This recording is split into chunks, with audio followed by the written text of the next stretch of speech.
was thinking when I was watching it, the characters are always in this kind of state of constant panic, pretty much consistently throughout. That's quite an exhausting emotion. At the end of the day, when you sort of finish shooting, were you just all a bit shattered? Fuck yeah.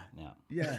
Absolutely. Every day, like you'd be up since 5 a.m. You'd have all this emotional kind of work to do, and I mean, from a personal point of view, my character's going through a lot of different things, and he's kind of he's tested all the way through it.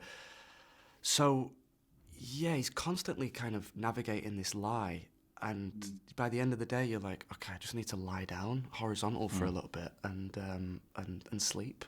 What was nice about that, though, is that I think we all shared that as an ensemble, and I felt like we were really there for each other, and understanding of the high stakes that were at play, and it felt supportive. Talking of high, because I was going to say, talking of the high stakes, I mean, the show really ensures that audiences know that none of these lads are safe. How important do you think that is for the viewer when you sit there and you think anything could happen? Because sometimes the safety of the protagonist is often too secure, I think. But this actually, you really feel like any of them could go at any minute. Mm-hmm.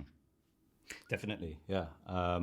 I think, I was just saying earlier, it's full of twists and turns and unexpected outcomes. You really can't predict what's going to happen in this story. It's what personally drew me so much to the project. But it just always keeps you on your toes. So, it's got this unique way of showing the characters, and you don't have to have seen any backstory to them, but as soon as you see them on screen, you automatically know who they are and where they've come from, and everyone has their own individual things going on. And of course, when you get transported into an open prison of such nature, then it's literally a fight for survival. Yeah. And how was it all shooting together as an ensemble? I mean, I've interviewed a couple of the guys before. I've interviewed Asim and Cavan before, and they're big personalities, and it's fun to be around. I mean, it must have been really good fun to all be together making this one.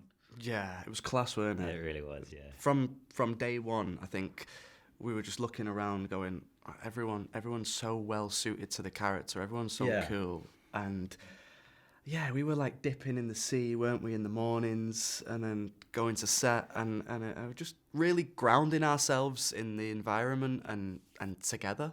It was great. There's a great juxtaposition between, as you said, people having their own big personalities. I thought everyone was so, big and bold and unique and different. And at the same time, we all came together as a unit and as a team. That was a really nice dynamic between both those things. Yeah. And that, like you said before, that like supporting each other because it's hard. It's not like, oh, we're shooting this one scene all day. We're like shooting 5-6 scenes a day some days, and even more. So you constantly going from one storyline to another storyline to one episode to another, and I think having that support around is so important. Just makes it makes it really worthwhile. So who out of this cast would be the most likely to get you all in a spot of bother abroad? I feel like we're going to have to start changing it up because if we out Corin Silva at every possible opportunity, he's gonna kill us. Can't lie. No, I mean,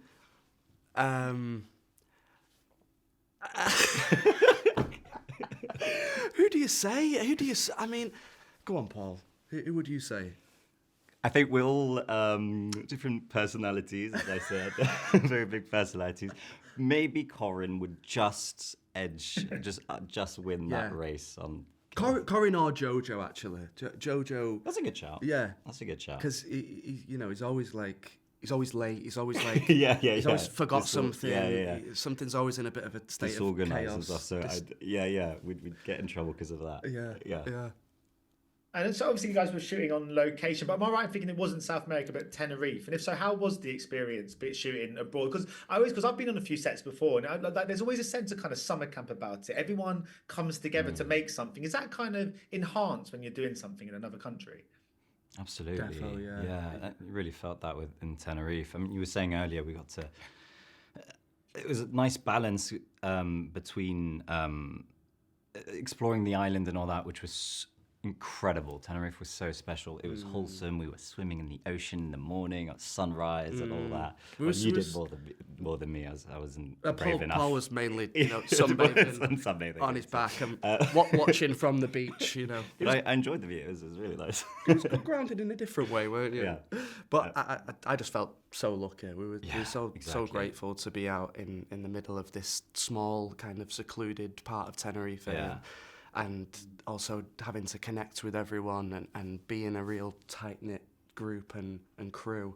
Yeah. And even the Tenerifean crew as well. They were so welcoming with us. And the locals even. Yeah. I mean, it's certainly its own time zone, and it gets done on its own time, which is funny because you've got like loads of English crew coming in saying, okay, can we do this? Can we get this done quickly? And then they're like, yeah, no worries, It's not a bad alternative, is it? Because sometimes I always think you might get a script and they might say, set in Barbados, and then you realise you're shooting on Southend Pier or something. It must have happened to you guys before where you've read a script and there's been a location you go, can't wait to go there, and it's in a studio somewhere. Yeah.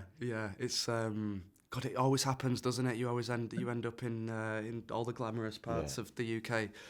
But I know this was like, we knew from the off we were going to Tenerife. We were going to be there for 5 months. We were going to inhabit this world and these characters, and then after that it was just enjoy it and be present and have fun, weren't it? Yeah, it's magical, really.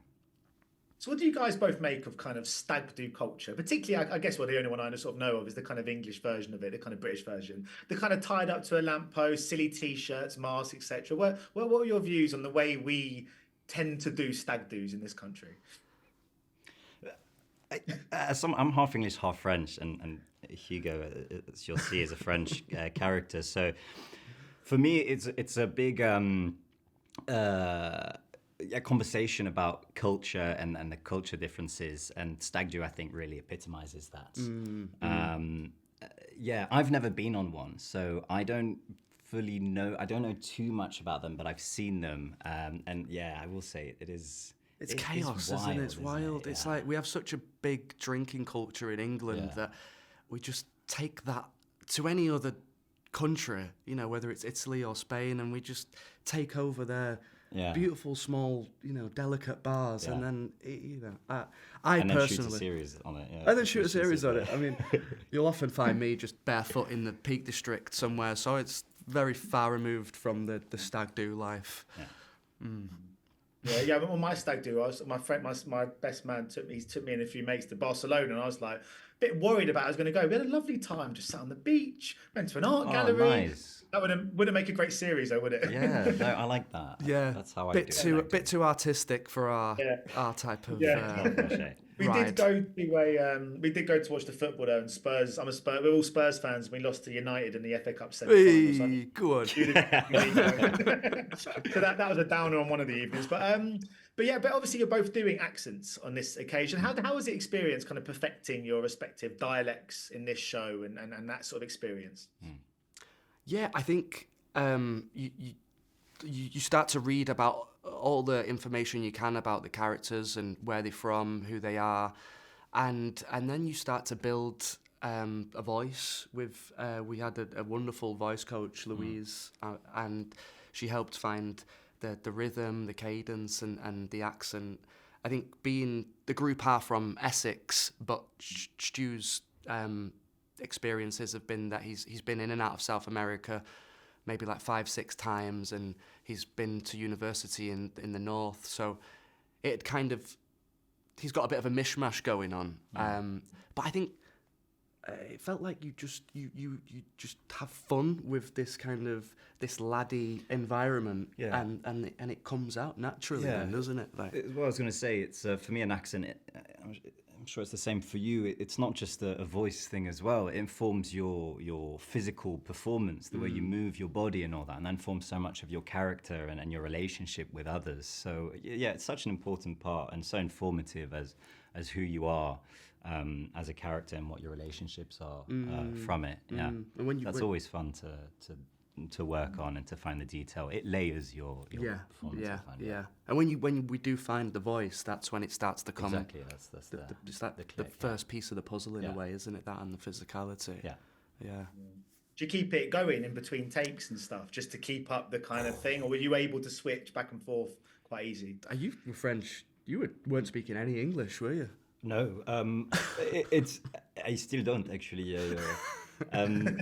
No, it's for me. It's all about how comfortable you are with the character, with that accent. For my personal situation, I've played a French character before, so it's something that I felt I could switch on and off whilst filming.